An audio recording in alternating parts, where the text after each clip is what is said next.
humifying, preparing the land. So the place where we are actually sitting now and the place where we built the house was the former banana patch. So you had to cut all the bananas that were in the way, and then I remember you nearly crying how good was the soil under these bananas, so you decided to dehumify it. I don't know if this is the correct word, but I just moved all the topsoil. So this I don't want, the sand, but this I actually want. The pure chunk of humus. This is a 10 centimeter chunk of organic matter, humus, pure compost basically. Да. That's the best you can get. Precious. So he already, you see, took a big part. And I put it onto our new tree lines. I put it in the greenhouse, which is a white house. So beautiful, full of life. So do you remember how did we do planning? I think we started pretty much from what do we actually need as a basic. And we wanted to use a golden ratio, this is what I remember. The golden ratio of ground surface.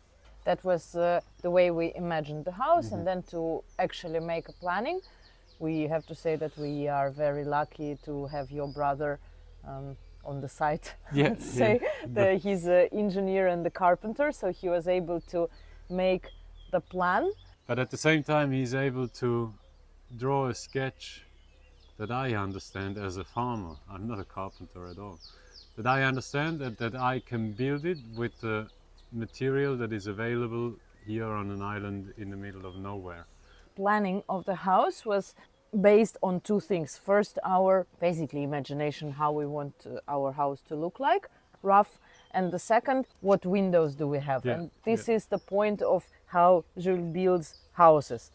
So I first get windows, because windows is a huge price factor. So I get second-hand windows from deconstruction or wrong orders for new construction. And I got windows really cheap for this house, single glazed, but in our climate it's actually quite alright to have single glazed. Which you should explain. Because that's the main factor to consider when building in our climate is humidity, not that much temperature. So single glaze is actually okay because the walls should be able to breathe as well. So if anything condensates, I'd rather have this condensating on my colder windows than somewhere inside my wall where it's gonna end up molding and getting humid. And another thing which also serves our mission to not have a humidity or too much humidity in the house is the way we build on the pillars. And that was actually the next step after dehumifying and compressing the soil. Yeah, building it's called point foundations. So it's a subframe or a wooden frame and a subfloor that sits on poles, and these poles are concrete. What are you going to do with those? With the fat one, we're going to make squares. For these holes? Not for inside the holes, for on top of the holes. They are going to be the frame of our columns. And they're going to come up like from here, and here it will be covered with boards. So they're gonna lay, I have to level everything around to make them stand level as well. And then I can easily adjust them in the height with I can put everyone and then laser everyone, and then I could make the cuts on top. And then you fill it with the concrete like to the very top level, and because they are leveled all together, then the pillars gonna be leveled. That's smart. Okay, and this horizontal... They are all lasered. And leveled perfectly.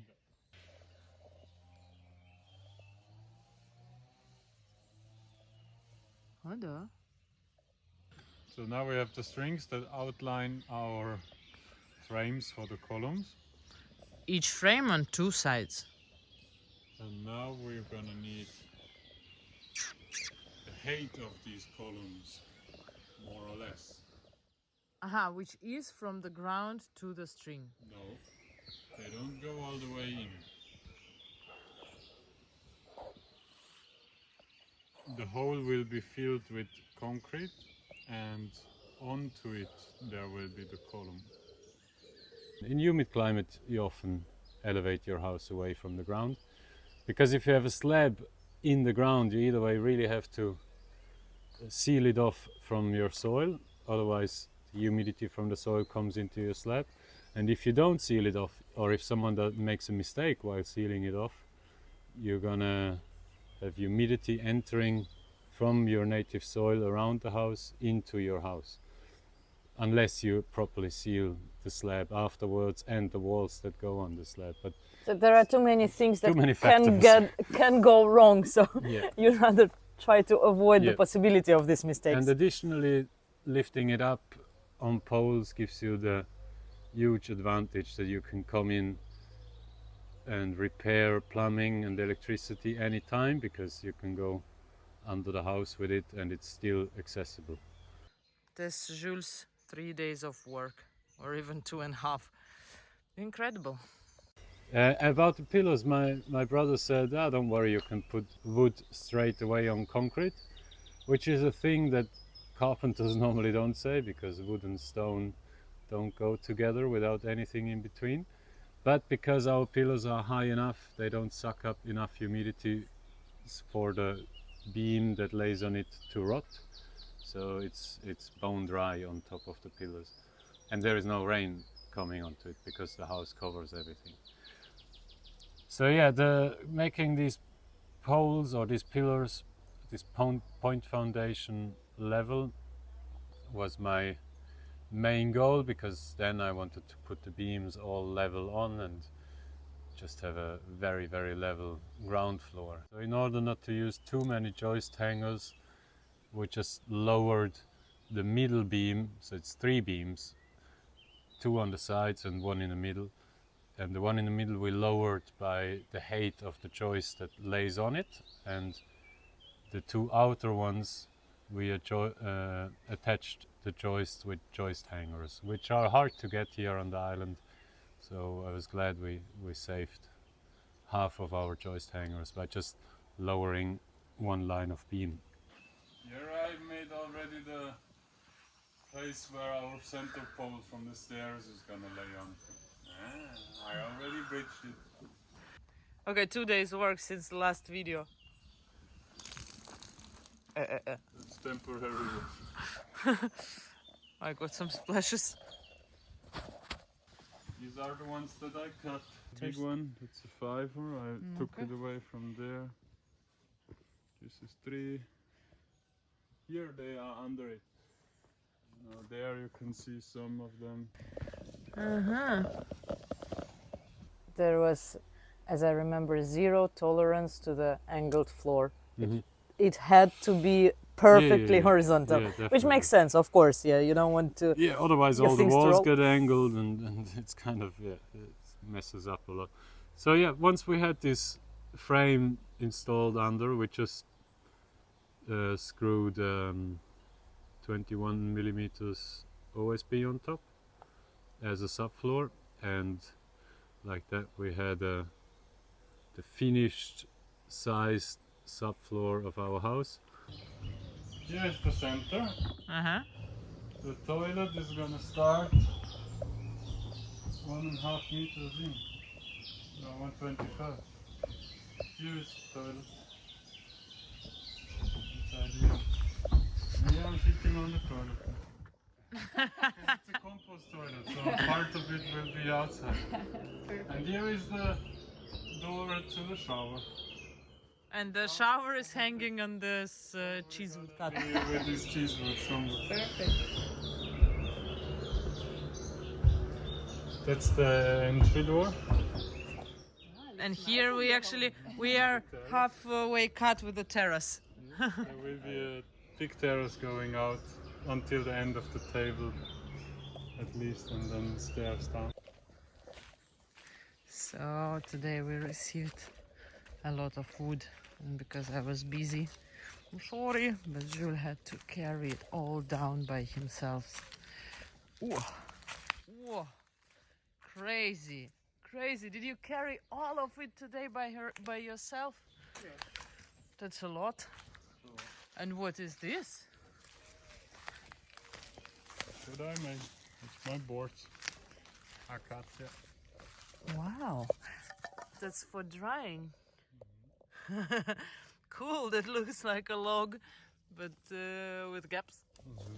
And this one is the Our beam. beam for the stairs. Center pole. This plus this plus this plus this is our house. So how are we gonna make this? That we had a finished sized subfloor of our house as a flat surface, so we could pre-produce all the walls laying on these panels and making the studs exactly according to panel size, which will later be the sheeting from the inside. So the sheeting of the ground floor, at least for the two long walls, was identical than the sheeting that goes on these walls, which made it very easy to build the walls or to pre-produce the stud walls laying on the OSB. Horizontal studs. They are not planed. They are only planed on the 4-inch side, but not on the 2-inch side. So they differ some places about 5 millimeters. That's why I had to line them up and screw them down, and now I have to make the studs so that they just fit in between. Line them up downside, outside, and here middle, so that I have 2 meters 50 for the plywood sheets. And then we would just tip them. Yeah, Vertically just without upright? sheeting. Without sheeting, it was easy to lift them up with the two of us, or even alone.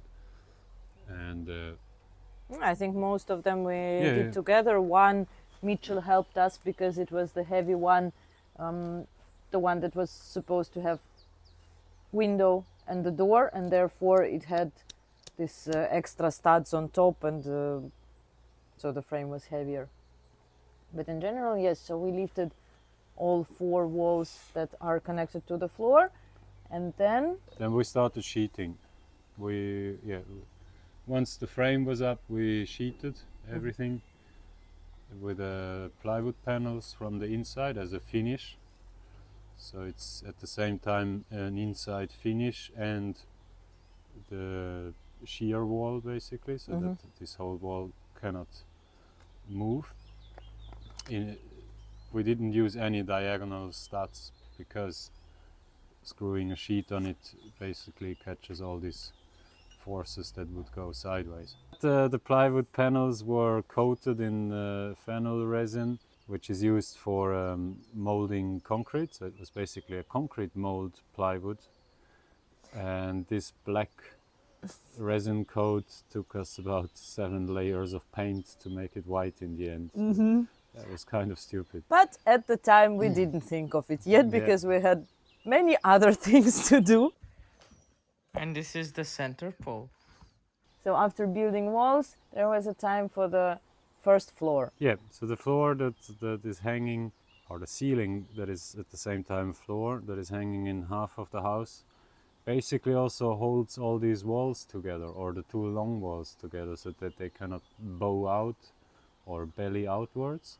It gives a lot of stability. It gives a lot of stability, this floor that is in, and at the same time it's a bedroom and a little office for Ira. So at some point we realized that having just a very strong stud wall in the middle, we might as well use the last pole to build a spiral stair into it. And I had to cut down a beautiful old blackwood acacia next to the house because it was leaning onto the construction site, so I cut it prior, obviously. And then I used this whole log to make a center pole, which later on got cuts, and we put steps in it and built a nice looking and very functional spirals there in it. When we discussed about how strong this floor is, and then after all the calculation, you said, yeah, it can hold 250 kilograms. And I thought like, well, yeah, that's probably enough for us. And then you said per square meter. Yeah. And I was like, are we gonna have the orgy with whales there? We could. We could. Yeah. Okay.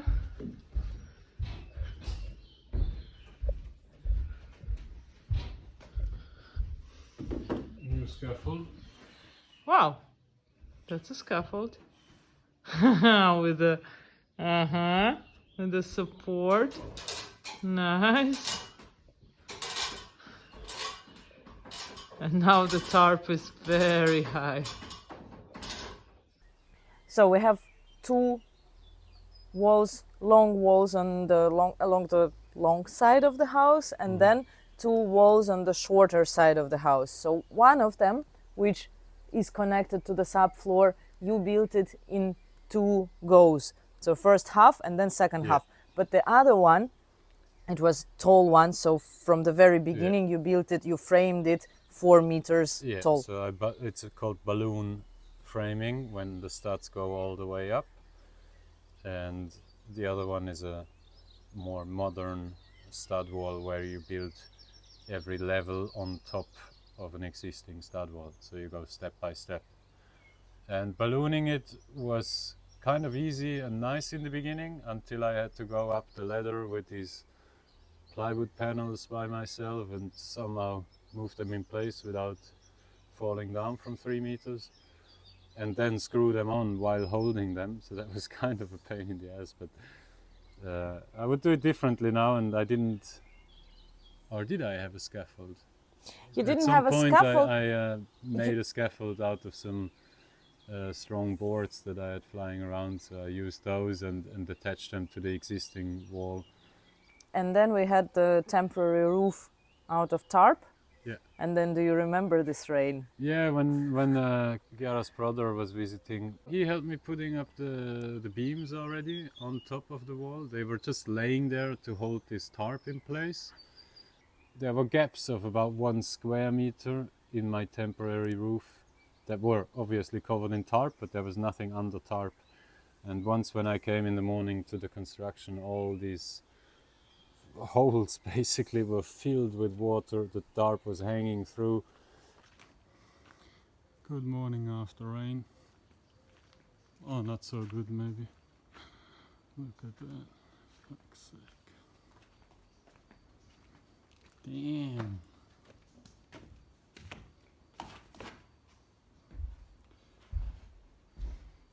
God damn it.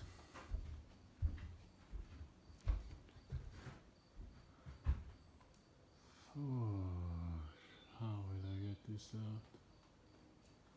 No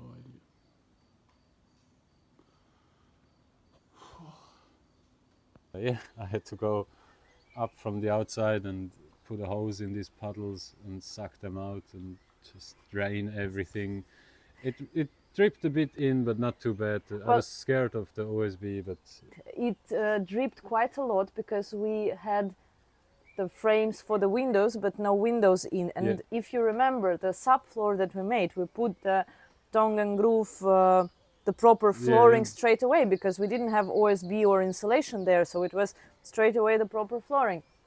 And then quite a lot of rain came up, apparently with the wind, inside through this window.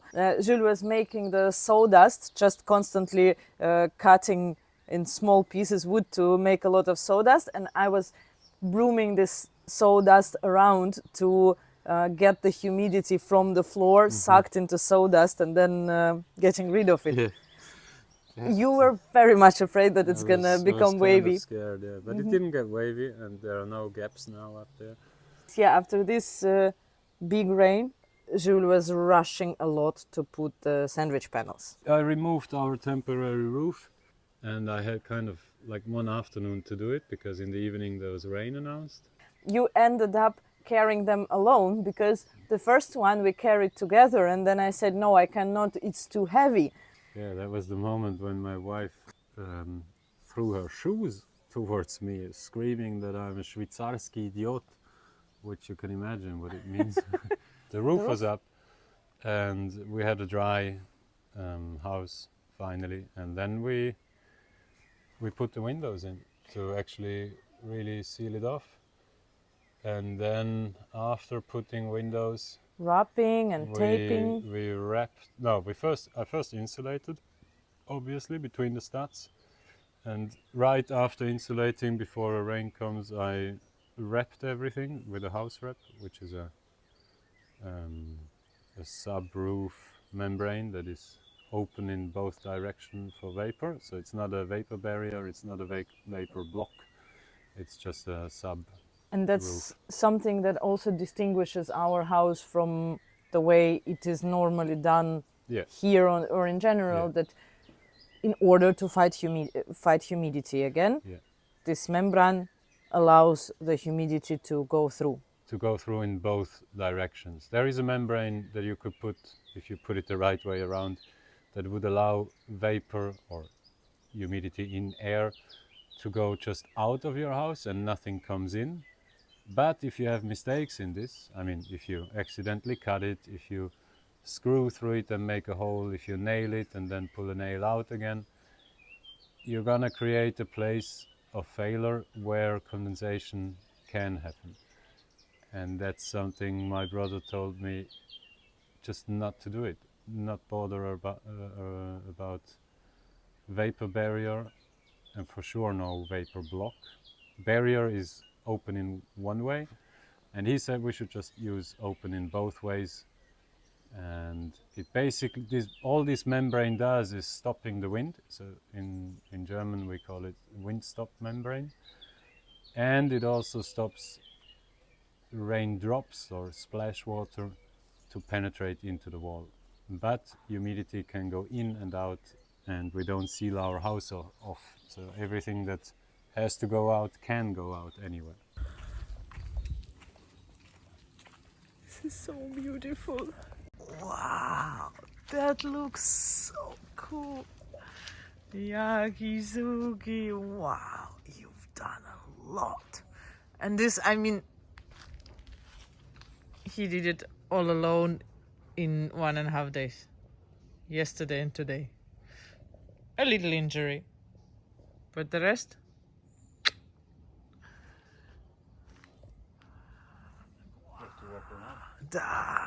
Wow. Wow, that looks so cool. Shoot.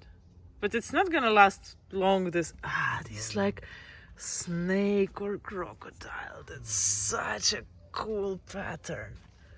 Wow. Whoa. Before going on holidays, I sided the whole lower part of the house, which is a whole separate video of how I built this, or how I pre-produced this siding. It's an old Japanese technique where you basically charcoal top 5 millimeters of a board, and in order to make it simple, I used standing siding, board and batten, so that board meets board without any tongue or groove or anything. And on top of this gap you screw a batten, or you nail a batten. I screwed it to cover this gap, and it's kind of this barn style thing, and because everything is charcoal, it actually looks nice. It looks very cool. It looks like a crocodile skin. The huge benefit of this charcoal is again our problem of humidity. We are in a subtropical climate. We have termites. They don't like to eat charcoal. No one likes to eat charcoal. Fungus don't eat charcoal. You don't have to paint the house all the time. You don't need to varnish anything. In Japan they do it for thousands of years, and if they do it for that long, that means it works. And I didn't want to put the boards in one piece, first of all because of price for long wood in the sawmill, but also because of lifting these boards up, and they tend to bend, these long boards. So I had them in 2 different goes, each time 2.5 meters more or less each board, and where they meet, so that if water comes onto it, there is a 45-degree angle cut on each side of the 2 boards, so that rainwater cannot penetrate into this gap. Are you satisfied? Yeah, next time I will have a scaffold and not a ladder. And then we decided to, we had this decision before to make the platform, the terrace around the house. Yeah. the idea was to have the terrace surrounding the house on 3 sides, and then in the back of the house we will have shower and storage room, and in front winter garden, which is has glass to work as basically like a greenhouse to have warmer place for the winter. Yeah, just a fully covered terrace in the summer, and in the winter it's like a laranjera, a winter garden that is where the walls are covered as well. And on the short side of the house it's just a 1 meter wide stretch of terrace that goes around, so you can walk around. Yeah. The terrace actually has the double glazed windows. Yeah, I got double glazed windows. You got these windows a little bit in advance, and then when we were building the roof of the terrace and the columns, like the studs to hold the roof, we spaced them the way that the windows will perfectly fit, because they didn't have any frame, so it was basically the glass. Yeah. And they fit in nicely, so we can cover everything for the winter storms, and as soon as it's getting spring we just take them out and stack them on the terrace on the last window, which is always going to stay in. And then we went inside to do the painting. Yeah, painting Black walls. And painting. A few buckets of paint we used. Probably all the ecological stuff that I saved with mixing concrete in the wheelbarrow. We just used it as paint inside. Now we used, I think, 2 or 3 buckets of paint. I think we put 2 layers of primer, and then 6 or 7 layers of paint, like a lot, really. And it was such a pain when you put the paint, next day you come and it's like, no, you need one more. Still not. I still can see this bloody black. And what was written on these panels? Replex. Video about the discs. Yes, so what do you have in your hands? Tell us. I have a few discs. Okay, what is it? They are filled with wood glue. It's sanding discs. Okay, why did you fill them with the wood glue? Because there was glue here on the board. Oh my god, about this is incredibly beautiful. It will get darker once it's varnished. Uh-huh. And where is this wood from? From here. Is it acacia from your forest? Acacia from our forest, and this is the extension of our center pole, which is there. The same tree. Same tree. But who made the boards for you? The chainsaw, me. Just with Nicely. these Yeah, hands. I fucked up, you see, that's the marks from the chainsaw. Shut up, there is no fuck up. Look how beautiful it is. And then planing them and then sanding them took an enormous amount of time because we're in a hurry. So 2 days is an enormous amount of time. So beautiful, thank you, Jules. This is gonna be our, as you can imagine, bathroom. From interior of the house, we quite soon built the kitchen because we moved into the house and we needed a place to cook. And we didn't move in to a complete construction site, but kitchen was kind of priority, and the fireplace. So fireplace and kitchen, I think I built it in the first 2 weeks after moving in. And after that it was already quite livable, and the stair took some time to build. That's a whole other story. I would say that the moment when we set up the fireplace and made a fire, also because we moved in December, it was kind of middle of the winter. So the moment when we lit up the fire was the moment when the house turned into home. Yeah, definitely. I think what I forgot, plumbing. Plumbing and electricity. Plumbing and electricity. So we are off-grid. We have electricity from our solar system, solar panels, photovoltaic, 10 kilowatt inverters, 2 of them, each 5 kilowatt. So altogether 10. A stack of something like 20 kilowatt hours battery, Pylontech batteries. And we collect the rainwater, we filter the rainwater, and we have a pump with a 50 liters pressure storage. And then all the plumbing goes under the house, as I already mentioned. So if there is any leak, all my connections of plumbings are under the house and not in the floor or in the wall. That was important for me. And all the electricity goes through the walls, through the stud wall. So I put it before insulating and wrapping and siding the house. And all the connections are done right away at the sockets, so that if something is, I can just take out the sockets from the inside of the house and check the connections there. So there are no three-way splits that are hidden in the wall and not accessible. And it's, for me, it was kind of challenging in the beginning of daring to do this by myself, because I'm not an electrician, I'm not a plumber. But to be honest, it's not rocket science. Once I figured out the whole DC side with the solar, the actual wiring of the house was very easy to do.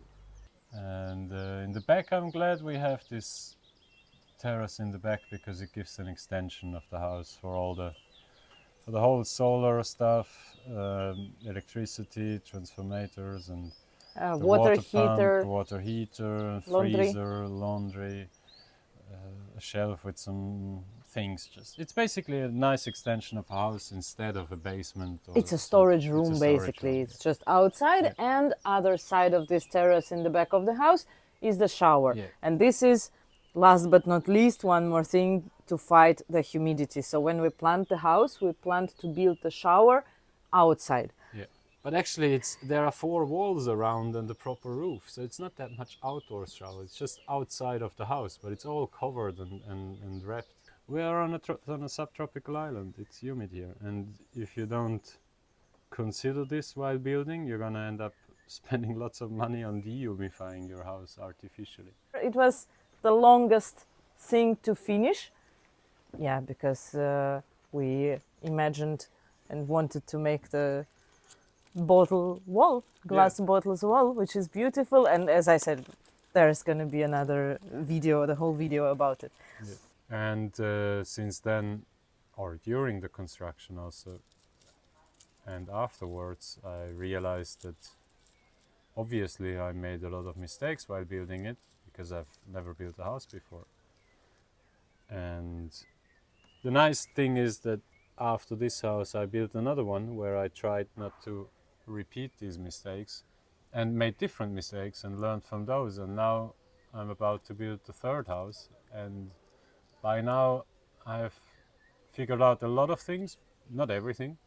So the 3rd one will still be a learning process, but you're getting better and better each time. I didn't make any really bad mistakes with the 1st house, so it's actually really nice and Except livable. your thumb. Yeah, I dislocated my thumb at some point, but we have a good emergency hospital here. But structural mistakes, there are really none, and there are some things where I know I could have done it way easier or simpler, or about the material that is available, or about my capabilities of what do I actually like doing. And if it takes you 4 months to do trims and window frames, that's obviously something that I don't like. So it's 10th of May 2024. We are living in our house for how long already? Half a year. Half a year, and we are finally finishing the window frames and the half wall. So the bedroom half wall, dividing wall, we decided to make out of old window blinds, and they were very, very green. So we painted it white, and now I'm do like washing. Slowly learning. We use our complementary skills and things we like. And since then we live here. Yeah.